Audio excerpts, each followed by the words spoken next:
What's good, everybody? My guest today is Vince Beese, founder and CEO of Sales at Scale, which is a sales consultancy where he works with founders and sales teams within venture-backed startups to design and implement effective sales processes, strategies, and systems that lead to better outcomes. He's also recently the founder of Sales HQ, which I'll ask him about in a little bit, which is a co-selling community for high-performing sellers down there where he is in North Carolina. His career accomplishments include helping 4 companies achieve successful exits, which include an IPO, and one of which where he led sales from $3 million to $150 million in revenue in 6.5 years. Vince, welcome to the Goats of Growth. It's awesome to be on the show, man. Appreciate your invite. That last bit about going from 3 million to 150 million in 3 years is quintessentially why this podcast is named the Goats of Growth, right? Because to hear that kind of growth over, frankly, a condensed period of time is quite admirable. And let me just broaden it out a little bit here to get a sense from you of what I just mentioned, right? 4 successful exits. One was an IPO that tripped from 3 million to 150 million. Tell me a little bit about what your approach is when you first come in to a company, and how do you actually approach it from a strategic thinking process and then actually turn it into execution? First, let me comment on that one growth you're talking about, which was my run at Cheetah Mail, which was, from a growth standpoint, my best achievement. But what's interesting about that, and anyone that's had that sort of growth, honestly, Jay, comes down to extreme product market fit. If you don't have the product market fit, I don't care who you are as a sales leader, you're not going to have that type of growth. So I can only take so much credit. Once I knew that we had that product market fit, then it was, well, how are we going to focus on our go-to-market? And in this particular example, it was all about vertical. And we wanted to nail our first vertical, which was retailer e-commerce, right? Anyone that had very large consumer lists, that's who we focused on. So we defined our ICP. I'm going to give you some basics, right? It's not, as we talked about offline, it's not magic. Yeah. We literally created a list of 250 accounts that we cared most about in the United States of America. And we systematically went after them with our strong value proposition of why we were different than anyone else in the email marketing space. So defined target, defined our value proposition, and went at it and had a strategy. And the last piece is execution. A lot of people can come up with a strategy, but if you don't know how to execute on your strategy, on your plan, then it's failed. But again, it starts off with, as a leader, when I come into an organization, either as a full-time employee or as a fractional, I'm trying to have an honest dialogue with that leader and the team there of strengths and weaknesses of the product offering and the market they're going after. Because I will tell you this, selling a product that has a proven ROI is a hell of a lot easier to sell than something that potentially can save you money or is a nice to have. So if I'm a sales leader out there, it's a tough market, but I want to go to that company that's figured out the product market fit, is proving out success, and has a proven ROI that I can use to justify why you want to talk to us and how we can help you. Let me ask you this about when you have the ICP down, right? That's one thing. Yeah. But what about messaging to the ICP, right? In other words, because you could have the ICP and then be saying the wrong things, either at the wrong time, maybe not enough. I don't know if this is a fair question in terms of how long did it take, but I guess, what is your process for figuring out what the right messaging is for the Yeah, ICP? I have a system. It's called the 6 Ps of a winning go-to-market strategy. Okay. And I literally will, whether again, I'm coming in as an employee or a fractional, I'm going to evaluate these 6 Ps. Mm-hmm. Right. So it's, now you're going to put me on the spot. I'm putting myself on the spot. Yeah, you brought it up. Yeah, dummy. We won't get into detail. I literally did a whole webinar yesterday with a VC on this topic. But one of the areas is the pipeline and the pitch. And the pitch is really important. And it's not just the pitch. What's involved in the pitch, Jay, is, again, the ICP that then maps to the personas and the value statements for each of those personas. So now that I know who my target is, and then I know who the people, the roles, the personas are, what do they care about? And how are we going to help them? And what's a thought-provoking question based on that we can open up the conversation? And I literally create a spreadsheet and I fill in each of these boxes. So it's the ICP is the starting point, because then it defines who your accounts are and who the roles you want to go after. But then the hard work comes in creating the actual value statements, like, what do these people care about? How does our product benefit them? What's the expected result? What's a thought-provoking question I can ask them to open the dialogue, the conversation, right? Yep. That's what it comes down to. My oldest daughter is starting to get into a sales career. And I said, honey, it's really simple. It's like, if you believe you have a product or a solution that can solve a problem, it's not hard selling. But if you're trying to make it up, if you're trying to believe it does that, I don't care who you are, it's going to be tough. But you have to first believe in what you're selling. You truly have to believe it. You can't fake it. Yeah. What about, okay, you mentioned, the first thing you mentioned there is understanding what they care about. Yes. What does that look like? In other words, what they care about, like, so is your product or solution going to personally help them in their role? How's it going to help their organization? How's it going to help their company? So, for example, if I'm selling to the CFO, right, or anything in finance, what do they care about? They care about making money. They care about net margin. They care about everything financial, right? So if that's what they care about, how does your product help them with the things that they care about? Literally, like, what does it do that helps them? Do you go and interview current customers or small customer base to figure out what they care about when you're first coming into an organization? Is it formal like that, or is it just sort of is it trial and error? In other words, you make a bunch of calls, send a bunch of messages. If it's a product or an industry I haven't sold in before, I absolutely want to do that.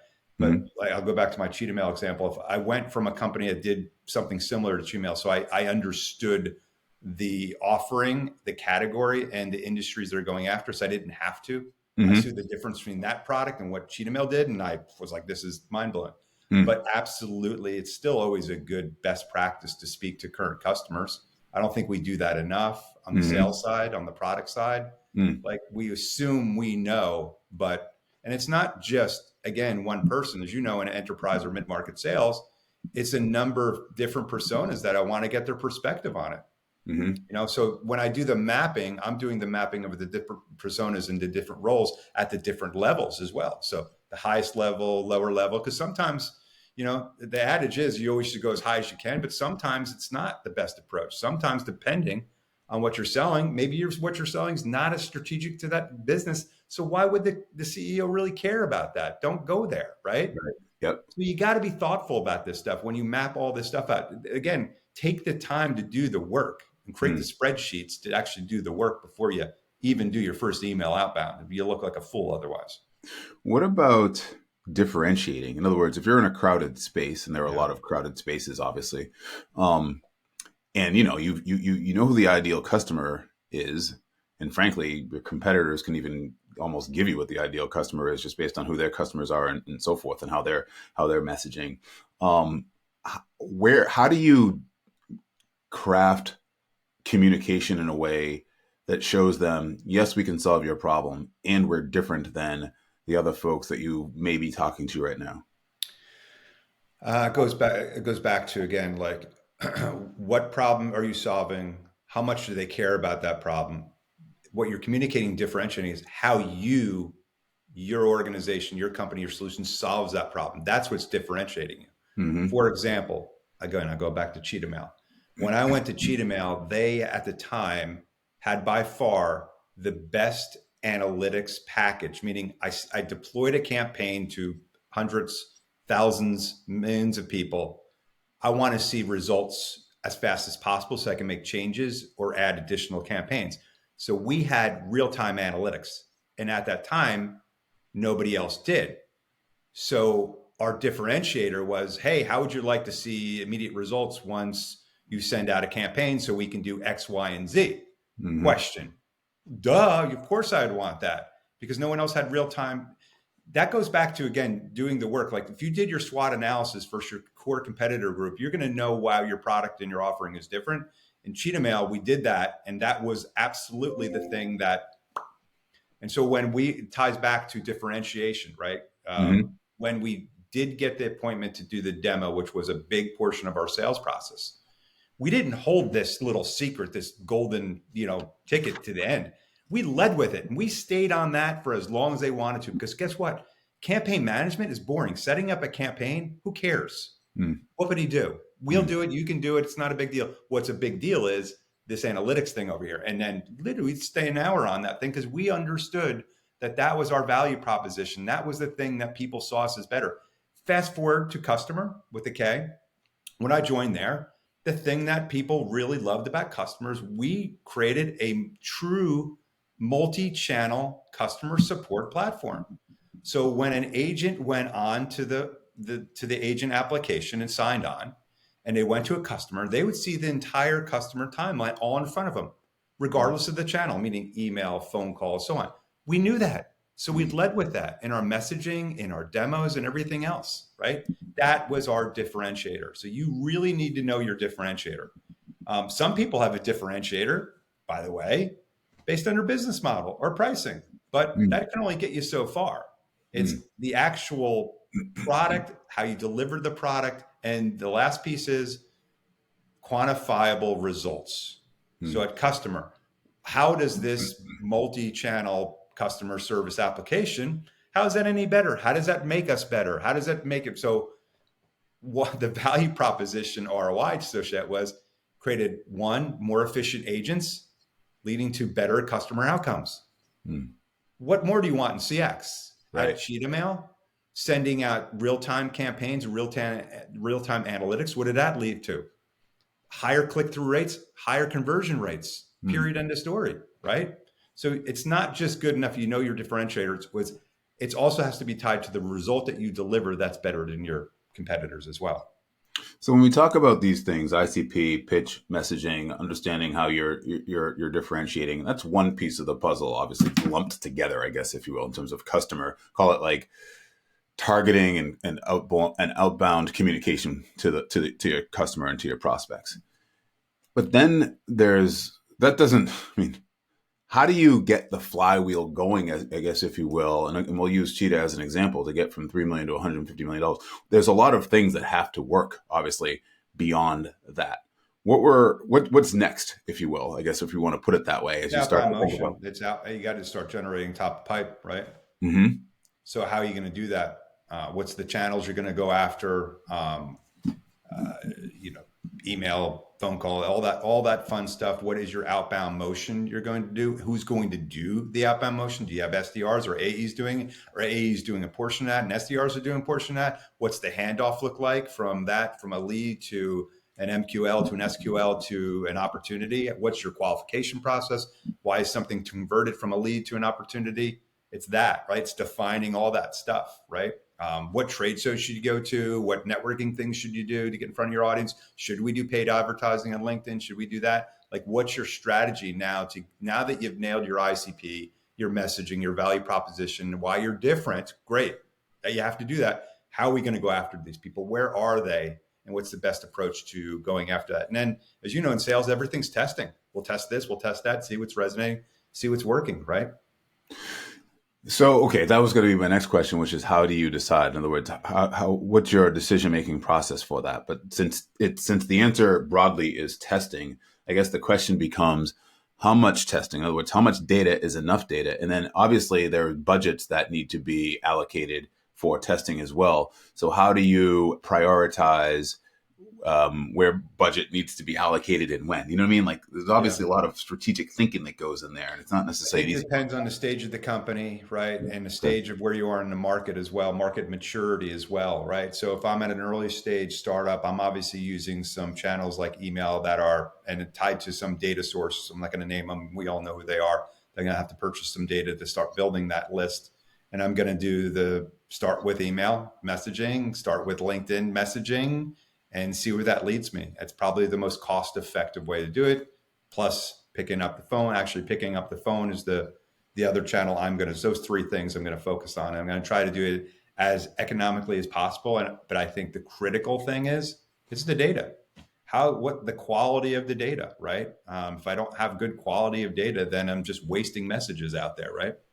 And so what's the right period of time? I mean, I don't, for email, for example, what I don't care about is, oh, they opened the email. Oh, they clicked in the email. I don't care about that. I do look at that. Don't get me wrong. I care about what's the KPI I care about. I care about response rates and meetings set up, demos, whatever that type of event is. I care about that, right? If no one's responding and we're getting no meetings, the opens and the clicks don't really matter, do they? Okay, yeah, for sure. And so, and again, all these questions, Vince, for me, are really just curiosity based, right? I don't even have anything written down. I'm just going with what you're saying here. So, when you're sending, let's say email as the channel, as you were just alluding to, right? Yeah. How, at what point is the data reliable to you? In other words, what point do you say, nobody's responding, right? Yeah. Is that when you're I'll give looking you at? a real live example right now Okay. that I'm doing for Sales HQ. I'm doing all the outbound myself, and Yep. I'm using 100% LinkedIn messaging right now. Okay. Yep. So there's one campaign I'm doing to connect with every people of a certain profile that are second degree connections. And I sent 100 of these messages. And Mm-hmm. so far on one of these campaigns, I have a connection rate of 70%. That's outstanding. So Mm-hmm. I like the campaign. I like the messaging. I know it's working I would have been happy with 50%.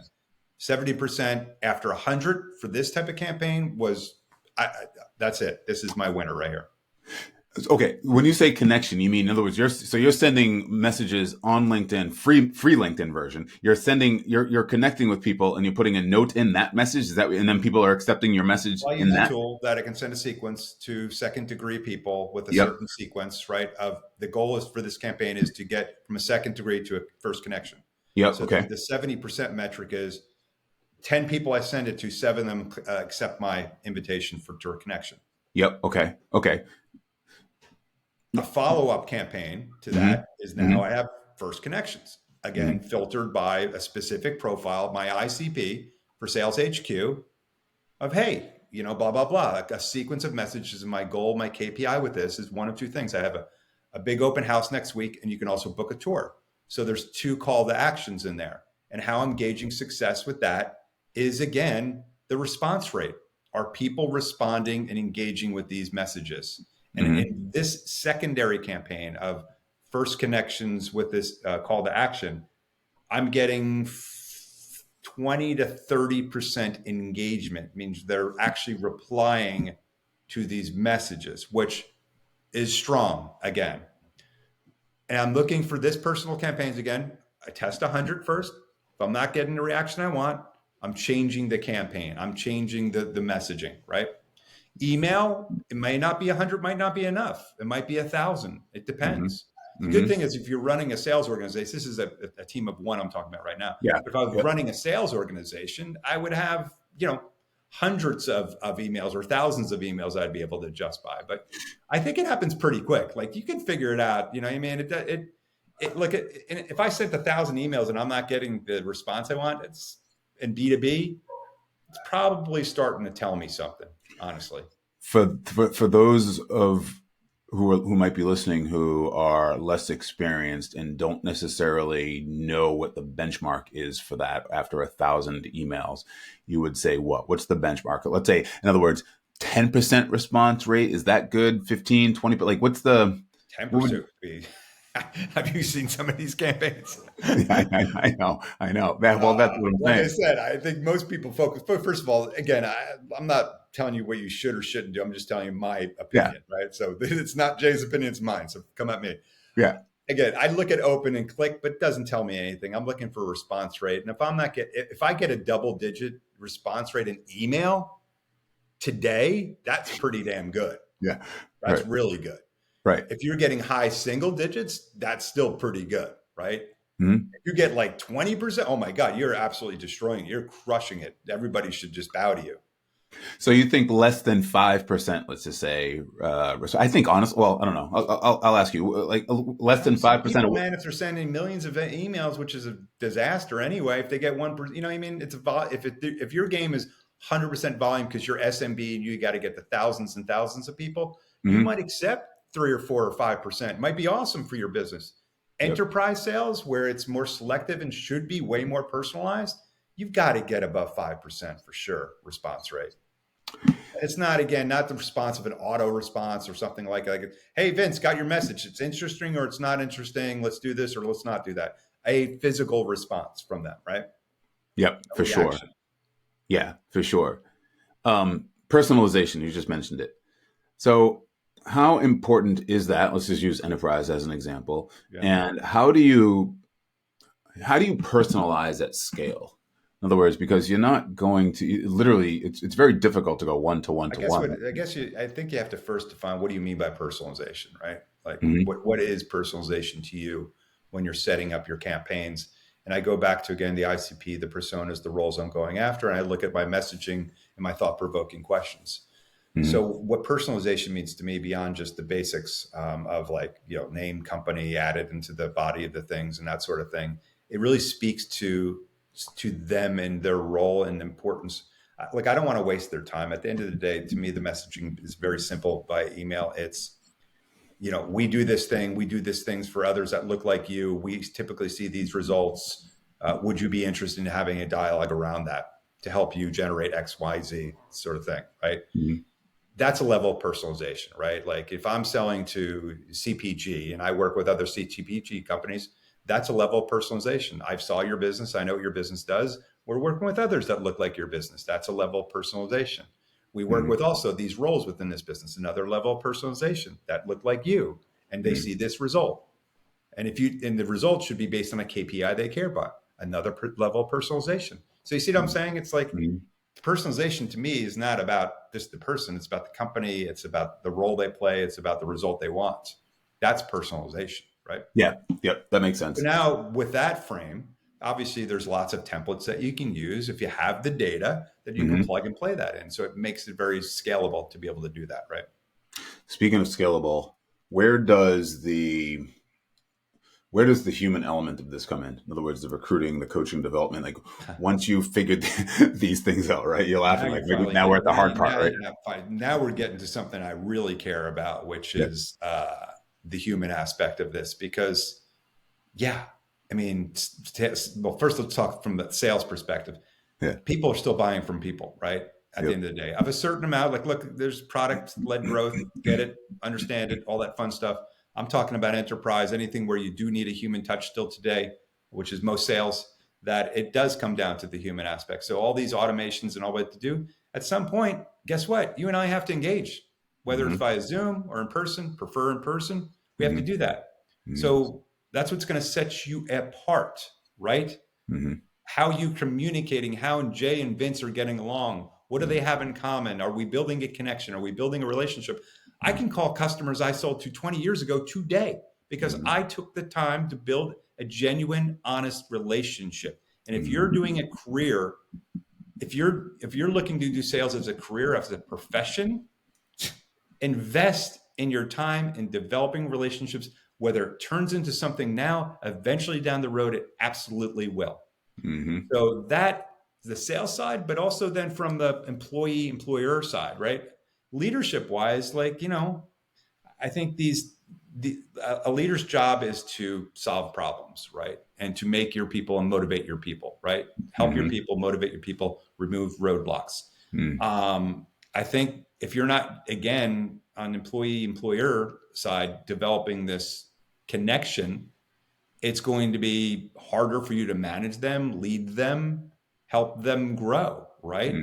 So the investment you put into people will pay back huge dividends. Hmm. Whether it's a customer, a prospect, or an employee or a colleague, all those things really matter because I heard you speak about this on another podcast. It's what was the saying? The network, your network is your net worth. I have Hmm. another saying. It's the network of your network is your network, Yeah. meaning Right. Jay and I, you and I are now connected. but Mm-hmm. I'm not connected to everybody in your network. But because Jay and I have a relationship, you're a friend of mine. I could Mm-hmm. say, hey, Jay, you got these 5 people that you're connected to. I mean, I know there might be LinkedIn connections or whatever, but if possible, do you really know these people and can you help me? Mm-hmm. That's truly your network. Mm-hmm. Or how I use my network mostly, and I'm going all around, so stop me if I'm getting off on tangent. Whether it's prospecting or whether it's personal, I'm a big referral person, big Mm-hmm. referral person. Mm-hmm. I Yep. don't do anything without a referral. I'll be honest with you. Like, Mm-hmm. and I don't give a shit about the review on the website, right? Like, I want to know that Jay knows this person, can vouch for this person, and when someone like Jay vouches for him for me, I'm like, I don't need to do anything more because I know Jay. That's He right. and I have a relationship. If he tells me this is the guy to do this thing, I'm all over that, right? Well, that's how you and I are talking now because Right. of a mutual connection, right? And that's how Well, it. and I don't even know Susan that well, but I know her well enough in her watching her in her Slack engagements and how Yep. she communicates to say, "Whoa, Mhm. extremely credible and professional person," right? Yep. For sure. For sure. So getting back to the recruiting, coaching, and development for a moment, right? The fun stuff. Sorry. No, that's all right. So, and the thing that comes to mind is you were talking about the demo, and while you started talking about the demo and the pitch, I'm thinking to myself, okay, there's a lot of work that goes into that, right? Because it's the messaging, it's figuring out the ICP, it's understanding it, but then it's also getting the people that are on your team presumably comfortable with all of that we just talked about, right? In other words, you can do it, Vince, Yeah. right? Because you're at a certain level, you understand at a certain level. When you're recruiting and hiring, you need to be able to onboard, coach, and develop the people that are on your team in order to get to the outcome that the company wants. So, talk to me about that. Like, what kind of energy, effort, process do you put into place in order to make all of that go? Yeah, it's a really good point. I mean, you can put all this stuff down, and I oftentimes when I engage with an early stage company, it's founder led sales. Mm-hmm. That's exactly what you're talking about. How do we translate the founder led sales to sales led sales? Yep. So first thing we need to do is document all this stuff, put together a process, and then we have to roll it out and literally do the training of what it is and how we do it. And some of those exercises are obviously role playing is very important to that because what we're trying to do is get buy-in, but we're also trying to get people very comfortable to become second nature. Because if we do the sales process right, it's choreographed, yes, but it feels very natural, and you should never have to think about it. It's kind of like a wide receiver running patterns. After a while, they know it's 5 steps in or it's 3 steps and out. They don't think about it; it just becomes instinctive. It's the same thing in sales. So the more things that we can do repetitively wise, either one on one or in a group session where it makes sense, that's what we need to be doing to get people comfortable before they're actually doing the thing. And then obviously once they start playing the game, it's following up, listening to the gong calls or the recorded calls to provide that right coaching. So your frontline managers are extremely important to reiterate and keep coaching up that as well. But I always loved, my favorite practice was always the group role play, real life scenarios. Okay, team, each one of you think of a real life situation right now that you're kind of struggling with, and let's work it out. Let's Mm. role play it out. And it's something I'm going to be doing at a sales HQ. We're going to do this. I'm going to have on a quarterly basis, have a cohort of 10 to 12 sellers. We're going to meet once a week, and we're going to go through the challenges they're having, work through them Mm. in real time in these sessions. But as a sales team, that should be happening, right? Whether it's more formal and weekly type of trainings or less formal and one-on-ones, you gotta put that in there. It's just like, again, it's always the sports analogies and athlete analogies. It's the same thing with sellers, right? It's repetitiveness and practicing it over and over again, especially for folks that are coming into your organization that have little or no sales experience. Oh my gosh. The problem that I saw, Jay, over the last bunch of years, and I think it's getting better, is that when you joined a fast-paced SaaS startup and let's say you started an SDR role, they just threw you in. And it's like, here you go, here's the tools, good luck. So you got to learn the tools, the process, all that stuff. It's like, it can be overwhelming, right? And it's the companies and the teams that take the time to really equip these people. Again, it pays off huge dividends. There's a lot of data and pattern recognition when it comes to the stuff that we're talking about in terms of ICP, what to say to them, and all that stuff. But I wonder, as it pertains to the hiring and figuring out to your point, when you have people who are earlier in their career, what have you noticed or had you noticed over those years of growing and having those multiple exits of the people that were most successful as it pertains to the intangibles? You know what I mean? Like their profiles. What is it about the people that were the most successful that you hired? What did they have? It's the questions they ask. It's the Hmm. questions they ask. Hmm. From the first conversation we're having, interview wise or whatever, it's a natural inquisitiveness, and Hmm. they ask intelligent, thoughtful questions, right? Hmm. And so when I'm interviewing somebody, sometimes I do something as foolish as like start off the conversation, what questions do you have for me? Yeah, I love that. And Yeah. they're like, I'm like, we're not, you didn't prepare like the questions you've got your CRO in front of you, you got this interview, you had probably signed up for weeks and you don't have a list of questions that are important to you, Right. fail, you're done. Right. So I don't know if there's a personality. I like DISC, I've taken DISC, I believe in it. So that's one thing I look at from a personality standpoint. I like to have conversations over a period of time to see if there's continuous consistency in the level of inquisitiveness and questions that they're asking. That's what I want. Because what is sales but a series of questions getting to the answers that are going to lead to a win-win situation, right? Yeah, that's right. Yep, for sure, for sure. It's like I always liken it to, when you go to see your doctor and you have a health issue, let's just say, right? And you go in there, and personally, what I hope is that my doctor is going to ask me a lot of questions, right, before he prescribes Yeah. medicine to me, right? Like Yeah. if I just walked in and said, Go. "All right, here, yeah, I'm going to write you a script for this," and I'm going to say, "Gee, thanks." I go want him to ask me a lot of stuff because I don't want to be walking out there with either the wrong diagnosis or the wrong medicine, and that's probably the That's same right. in a sales transaction. That's right. For So, sure. I mean, that's what it's all about, right? And by the way, conversely, if you're in a doctor's office and he's asking you lots of questions and he says, I think you might have such and such, well, guess what? You better ask some more questions too, and get to the heart of that as well, just as important, right? Yeah, for sure. Yep, for sure, for sure. So with all this, where would you say is sort of the maybe this is not even a good question, but the biggest lever or levers? In other words, we talk about messaging, we talk about pitch and hiring, and then coaching and development. Um, where are there common areas where at some point people just can't cross that chasm? I'll use that phrase, where it's like, okay, we got to $10 million or we got to $20 million, but we can't seem to get to the next level, and this is the bottleneck that we're running into, or you've seen that bottlenecks at that point.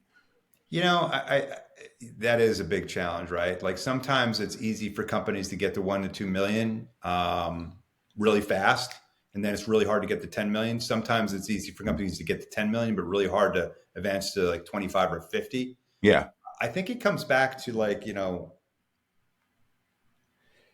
some of this stuff is out of your control, meaning like maybe your market was over exaggerated. Like if you're in a multi-billion-dollar market and there's multiple players with, hundreds of millions of dollars and revenue, that's one thing. But if you're opening a new market, maybe you overestimated what your market is. So getting to 10 million might have been a really, really, really good outcome in that period of time.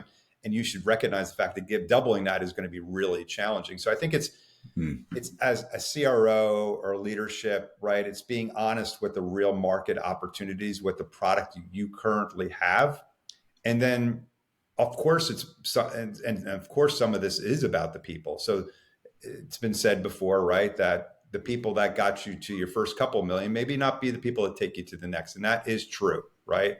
Yep. Um, I pride myself and I'm happy to come in and roll up my sleeves with no revenue if it's the right opportunity, but not everybody is. And I'd say you probably run into this all the time. I always say hire the profile and not the person, meaning you better put together what's really important for you in this leadership position, or you're going to fall in love with this sales leader from Salesforce that is a $500 million book of business, but he sells Salesforce. No offense to Salesforce sellers out there, but that's a different beast than selling abc.com that's just trying to build a market. Different animal altogether. Now, I Yeah. can't tell you how many times in the past I've been interviewed for roles at early stage startups and said, well, we're looking for some that, came from Oracle or Microsoft or IBM. I said, why? Because you want to fail? Like, why would you hire that person? That person would be miserable and they will fail 100% of the time.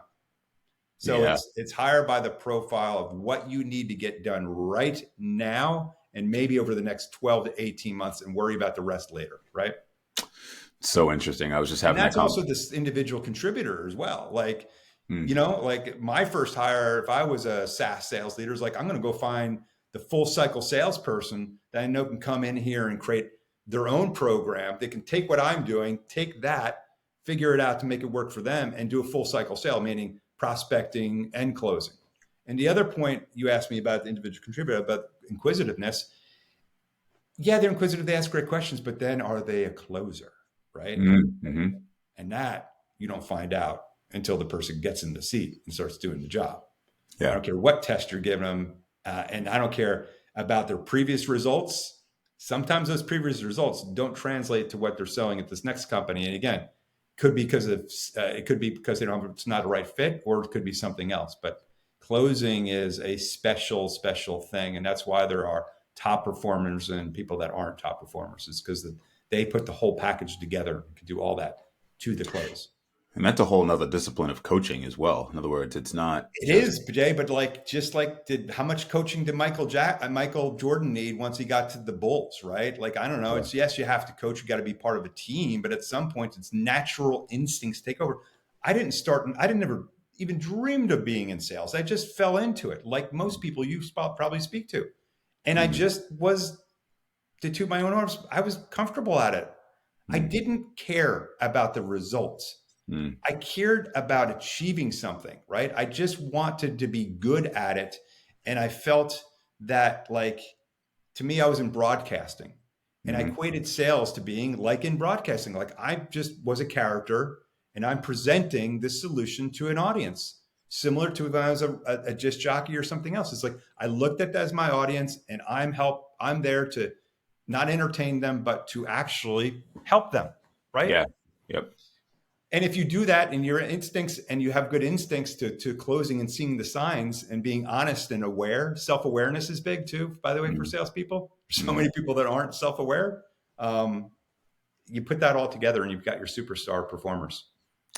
So that's a nice way to a nice time to pivot towards sales HQ, Ah, right? Because it's a co-selling community, not co-working. I was reading an article that you participated in, or that they wrote about you down there in North yeah. Carolina, to make that distinction. And there could be a situation where a top seller is next to someone who is not necessarily a strong closer, and maybe this strong closer overhears them. So tell us about Sales HQ, why you decided to launch it, and what's the vision for it. Yeah. Thank you for bringing it up because I'm really passionate about it, and so I'm spending a lot of time on this. And I've had this vision for Sales HQ started really for me in 2018 and really even so well before the pandemic. And what I felt was missing in sales was the concept of the sales floor. A lot of us of a certain age probably at one point worked on a sales floor where it was folks just like you sitting next to each other, banging out phone calls, doing sales activity, everything involved in sales. And a lot of times when you're in that environment, it was great because the energy is really high. There's a buzz when you walk on the floor, but it's to what you're talking about. You just got off a good call or a bad call, and you can collaborate and commiserate with the person next to you. Or you're just starting out. They always put you next to the top performer to listen to what he or she does, to Mm-hmm. learn from them. And you can't get that from listening to Zoom or Gong Call. You can get some of that from Zoom and Gong Calls, but it's not the same thing. It's not the real time nature of it, of really collaboration. And that's what I'm trying to recreate for those that are in a hybrid, those are in a remote situation right now here in the Raleigh Durham area. And you need this inspiration and motivation to help you in your job. And you want to have, increase in sales performance. Come into Sales HQ. We can give you that. Now, it doesn't have to be, I'm not a proponent of 5 days a week. I think the hybrid model is nice, right?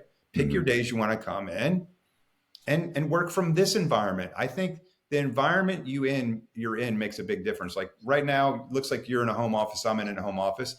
It's great for doing quiet work. It's great for doing thoughtful work. But you know what? Sometimes personally, I need to be out there to feel it, to give me the energy, the motivation that I need.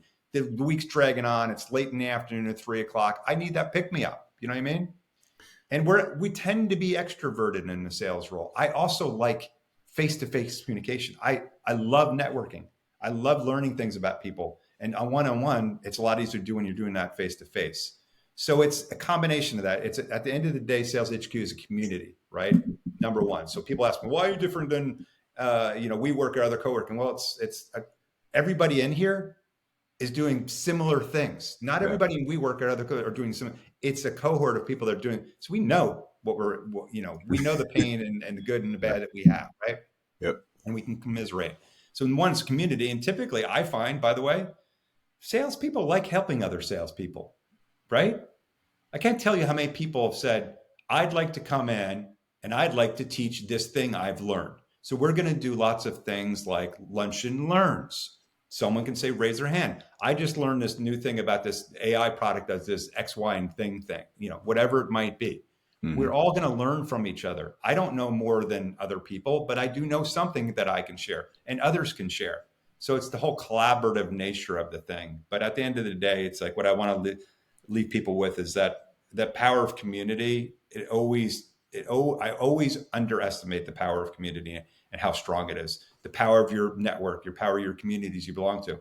And we don't belong just to one community. Some people might have their religious affiliations and their things they go to, professional organizations. So we should have different groups of organizations and community that we're part of that can help us and that we can help them, right? That's the strength of a true community. So we're running out of means though you and I aren't selling the same thing, Jay, we could still help each other out. Yeah, for sure. And we could sort of lean on each other and say, hey, how many emails have you sent and what's the result? Exactly. Yeah. What's your response rate? Retail, like how are you having success? What seems to be working for you? Yeah. And you just go in the kitchen, you grab a coffee and kibitz a little bit and talk about these things. I haven't officially opened until March 15th, but I have been having a lot of meetings out of Sales HQ. And I have to tell you, I've networked more in the last month than I have in the last 3 years. And I know, and I can tell you emphatically for anybody out there, there is a huge difference between working 100% remote and having these types of conversations versus having them face-to-face sitting at a table together, looking each other in the eye. You can argue with me all the day. The end result is this: your performance is going to go up. Period. End of story. And by the way, I saw a stat in HubSpot the other day. They do their weekly email, and they said 28% of sellers were more likely to hit their goals than in a hybrid model versus 100% remote or 100% in the office. Isn't that interesting? So the hybrid model for salespeople, you're 28% more likely to hit your goals than 100% either direction. Huh. I 100% believe it. I mean, I was surprised a little bit about 100% in office because, for a younger, less experienced, I think that, again, learning on a daily basis is really important face-to-face. But the hybrid model, whether it's going into something like a co-selling space like Sales HQ or something where you can quarterly or monthly get together with your team, you have to have some level of frequency and consistency. It's going to increase your performance. It's going to increase your motivation. It's going to increase your inspiration, right? I know we're getting close on time, but I have to ask this before we get into our rapid fire 5, which is that, do you see it going beyond where you are in that area of North Carolina? Do you see it going into other states? I'm really excited because the level of reaction I'm getting from people that obviously I use LinkedIn as my main platform for communication and social. And the reaction has been very positive. I've had people from Boston reach out to me, people from upstate New York, people from Kansas City about this idea. I'm actually surprised, I'll be honest with you, that it hasn't started in other cities. Now there is risk because you have to, as an entrepreneur, sign a lease, pay money, right? So it's not, otherwise everybody would do it. But honestly, my vision is if I can prove the model here in Raleigh-Durham, why not Boston, right? Mm-hmm. Yeah. For you sure. know. I know Um, I'll be visiting. I'll be a champion. I'll be a member. you'll be a member, Jay. Yeah, exactly. Yeah, that's right. A founding member, perhaps, maybe. Oh, I think you're the founding member type for sure. No doubt. No doubt. Count me in I for could see sure. that on your shirt and everything. Founding Hat, member. t-shirt, all that That's stuff. right. All of it. I love it. I love it. You ready for the rapid fire five? Ask I you don't know, five Mal. questions. I guess let's see what happens. Let's see Let's what go happens. for it. Yeah, let's do it. Okay. Question number one. What motivates you? I am a taskmaster. Like I love knocking down goals. Like, man, and not just little tiny the big things, like getting this. My open house is next Wednesday, dude. It's been so much work going to like Wednesday comes and ends. Hmm, That is going to be hugely motivating for me. So having a vision, a goal, and then knocking it down, to me, that is the ultimate motivation. I love it. Oh, that goes to the next question, which was name a big goal you have right now and when would you like to accomplish it? Maybe that's it. Sales HQ is it, man. Yep. It's, probably the biggest, hairiest goal I've ever had in my life. And, for the risk and the effort I'm putting into it. Right. Yep. So that's what my focus is. Yep. Love it. What's your most preferred way to learn new information to stay sharp? It's great. Cause again, I've been over the last month, it's face to face. Mm, It's if you were down here, I'd say, Jay, let's go over to the sales HQ and have a cup of coffee and talk. We yeah. had I'm also part of Pavilion. I'll give you a real life example. And we had our a chap. We every month we do a face to face chapter get together, and we did a roundtable, just discussion, casual roundtable. From that specific conversation with those people there, I learned two new solutions that I never heard about. That one I'm actually using, and I'm seeing great results. And I would have never found out about that solution if someone didn't bring it up in conversation. We wouldn't have talked about it in that specific scenario. So I think a lot of good information comes from face to face if you can do it, and we all can do it because we have people in our networks and communities that live near us. So get That's out right. there. I love it. What's your favorite? Who's all right? So this is a non-business one. Who's your favorite character of all time? Is this? I was thinking about this. Is this fictional or non-fictional? That fictional, non-fictional doesn't All right, I'm matter. going to throw out a really bizarre one. You're going to maybe think I'm nuts. Forrest Gump. I will tell you, man. Every time I see Forrest Gump on Hulu, I see it. I don't care. I go to Forrest Gump. I love that movie, Forrest Gump, man. That's awesome. It's so inspiring to me, to be honest with you. I'm like that with Rocky. Every time I see Rocky anywhere, I don't care, Rocky's a good one too, one, man. 1 through 4. My kids are 8 and 10. They've probably seen Rocky What's four. your favorite Rocky, though? Rocky 4, easily. Rocky 4, Is it hands really Rocky Four? down. Not Where even Apollo goes down? Really? not even a question. Yep. Because I'll tell you why. Because after Apollo goes down, it gets real. That's why. That's why. The whole thing is real. It Um, is. I have to but tell you, man, Stallone with that. That's that whole. Anyway, you and I. That's a separate oh, podcast. I know you got to see you got to see Sly. By the way, I don't know if you saw Sly. If you're a I Stallone haven't fan, seen you it now. got to see Sly. It's basically it's a documentary about him and his life and just sort of his whole upbringing and Oh, I do have to. how. I did hear about that. I have to. Oh, I'll write that down. Maybe this weekend, man. yeah, you'll love it. It's fantastic if you're a Rocky fan, so a Stallone fan. Okay, Forrest Gump. Thank you. What's your favorite thing to do when you aren't working? I love sports.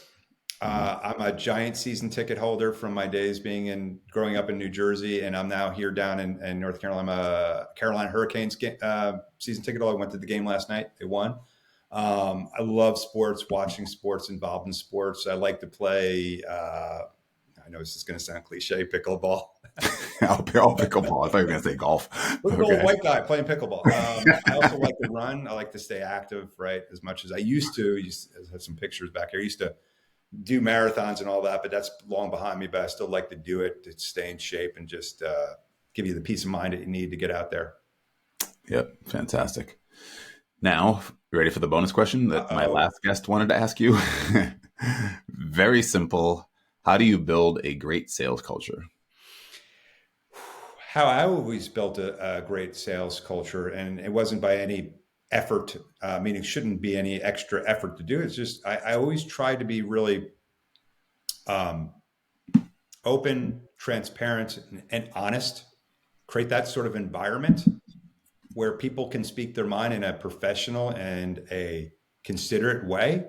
Um, and transparent, I mean, like when you're doing well, share what you were doing well. When you're doing bad, let's share with the team what we're doing bad. Hmm. And if we can have those open and honest conversations, what we're doing is building a level of trust, right? That Vince is no bullshit. I don't need to be bullshit. Let's just have honest adult conversations. And if we're all genuinely in this together, I think the transparency part is what really translates to a really good environment and a really good culture. When employees, whether leaders or individuals, feel as though there's a curtain and I can't see behind that curtain and I don't trust behind that curtain, I think that's when it creates a bad culture. And then the last piece, and I'll shut up, is it's communication. And then it's constantly communicating. Yeah. Communication is critical. Hmm. That's fantastic. That is fantastic. What would you like for me to ask my next guest? I'm going to give you my secret sauce question Okay. that I don't tell a lot of people. But Okay. this is my go-to interview question. You ready? Yep. And actually, I'm going to ask you. You're going to answer it for me. How about that? Sure. Is Okay. that fair? Sure. Yeah, Tell me absolutely. something about yourself, Jay, that is interesting that most people don't know about you. Something interesting about me that most people don't know about me. Wow.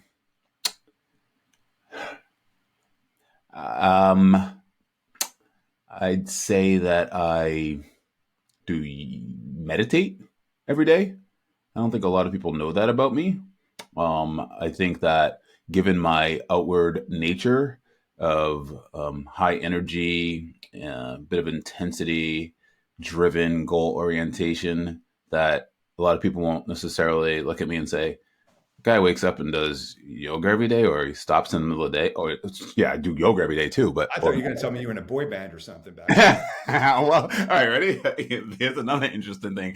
I actually did a boy band dance, if you will, for my daughter's dance recital 5 years ago. I actually told a story on WGBH, by the way, on PBS called Stories for the Stage. Yeah. About how I was practicing. I ended up in a parking lot somewhere at like 8 o'clock at night because with my friend, because I wanted to make sure I got it right. It was really dark and I didn't want anybody to see me. In rolls a police officer. The police officer says you are police officer says you are trespassing. We got to the point where I asked the police officer to stay there and watch me do the dance because I wanted to be under enough pressure to be ready to do it the next day. So he had his headlights on me and watched me do the dance. So I was in a boy band dance, actually. Next time I ask you that question, not that meditating isn't interesting, that's more interesting. There you go. There you go. And so when you ask that question to people in an interview, do they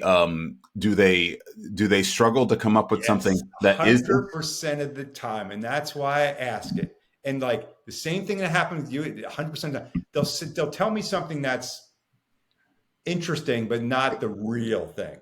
Yeah. And I'll just sit there and listen and nod my head. And I said, really? Is that the interesting thing about Jay? And then you'll usually, well, there was this one time I did this thing, and it got on the news, and that's your interesting thing. Yeah, that's interesting. Yeah. And I was going to say, like, I would imagine that people react the way I reacted, which was just to sit and think for a minute. Because it's a surprising question. You're like, well, what's interesting? I mean, yeah, that's right. Yeah. This morning I worked out. Right. Children and a dog. That's not. I know. Yeah, it does take a little bit of thought to get it down. Yeah, and I think I'm gonna start asking people that on this podcast. Actually, that's a good question. I used to end my podcast when I did it. I started doing the superpower one, and I was like, I don't like that. I like this one is the best. Yeah, and because we don't find we don't find a lot of what we do. I don't think interesting. At least I don't. I mean, I don't find it takes a little bit. It takes like the exercise we did. It takes a couple minutes before you're like, okay, wait a minute. I think I know what he's going after. Yeah. Very cool. I love it. Fantastic. Well, Vince, this has been fun. I also want to say to the audience that just to show how much of a great guy Vince is, we were not supposed to record this right now today. Vince and I were just going to have an introduction call, and I asked him if we could turn it into a podcast right now. He rolled with the punches and he did it. He's a great sport. And I want to say I thank you for that. For sure. It was awesome. How can people reach out to you to say thank you, get in touch with you about Sales HQ, scale to sales at scale? What's the best way to Yeah, I do think that? LinkedIn's the most consistent way to do it. Vince Beese on LinkedIn. The good thing about my name is not, I don't think there's any other Vince Beese on LinkedIn, which is good for me. Yeah, and feel free. I love the, like I said, I'm sincere. I love the network, and if I can be of any help, I'd love to help folks out there. Fantastic, and that's Beese, Beese. It'll be in the show notes. Nevertheless, and a link to his LinkedIn profile. Vince Beese, thank you for being a guest on the Goat to Growth. It's awesome. Thank you. Goodbye, everybody. Don't forget to subscribe, rate, review, and tell your friends, colleagues, and all that wonderful stuff. Goodbye.